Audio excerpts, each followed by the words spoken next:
আজ শনিবার, আর আমাদের বাড়িতে শনিবার মানেই নিরামিষের দিন। অনেকেই ভাবেন নিরামিষ মানে হয়তো কম ঝামেলা, কিন্তু রান্নাঘরে ঢুকলেই বোঝা যায় স্বাদের জন্য কিন্তু সমান পরিশ্রম লাগে। আজ আমি দুপুরে শুরুতেই বসিয়ে দিলাম ভাত, হাঁড়িতে জল ফুটতে দিলাম, তার মধ্যে ভালো করে চাল ধুয়ে দিয়ে দিলাম, সঙ্গে কয়েকটা আলুর খোসা ছাড়িয়ে লম্বা করে কেটে দিলাম, যাতে করে ভাত আর আলু একসঙ্গে সুন্দরভাবে সেদ্ধ হয়ে যায়।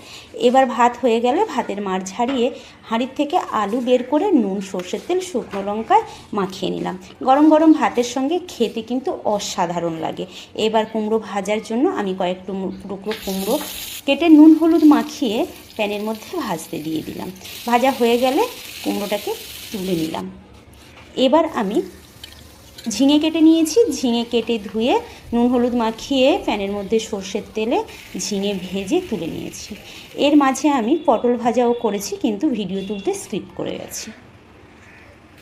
এবার আমি চিচিঙ্গে নুন হলুদ মাখিয়ে জল ঝরতে দিয়েছিলাম কিছু সময়। এরপরে আমি শুকনো লঙ্কা ফোড়নে চিচিঙ্গে ভেজে তুলে নিলাম। সব শেষে ছিল ভাজা মুগের ডাল। আর ভাজা মুগের ডাল বানানোর জন্য আমি বাটিতে মুগ ডাল নিয়ে নিয়েছিলাম, আর মুগ ডালটা ভালো করে ভেজে নিয়েছি কড়াইয়ের মধ্যে। যত সময় না ডাল থেকে একটা সুন্দর গন্ধ বেরোয় তত সময় আমি ডালটাকে ভেজেছি। দেখুন, ডাল ভাজা হয়ে গেলে এবার আমি কড়াইতে জল দিয়ে দিয়েছি। জলটা ফুটতে ফুটতেই আমি এদিকে ডালটাকে ভালো করে কচলিয়ে ডালটা হাত দিয়ে ধুয়ে নিয়েছি।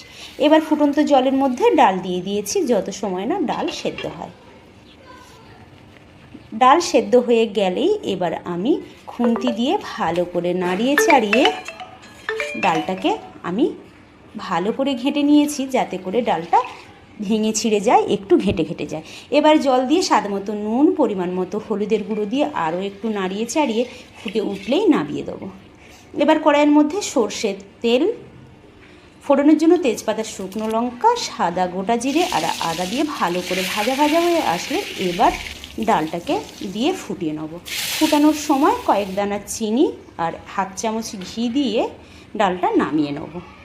এবার ভাতের পাশে আমি বাটিতে দিয়ে দিলাম ভাজা মুগের ডাল। আজকের আমার দুপুরে নিরামিষ থালি তোমাদের কেমন লাগলো অবশ্যই কমেন্টে জানিও। আর যদি আমার এই নিরামিষ থালি তোমাদের ভালো লাগে তাহলে কিন্তু আমার চ্যানেলটিকে অবশ্যই সাবস্ক্রাইব করতে ভুলো না। আবারও আসছি নতুন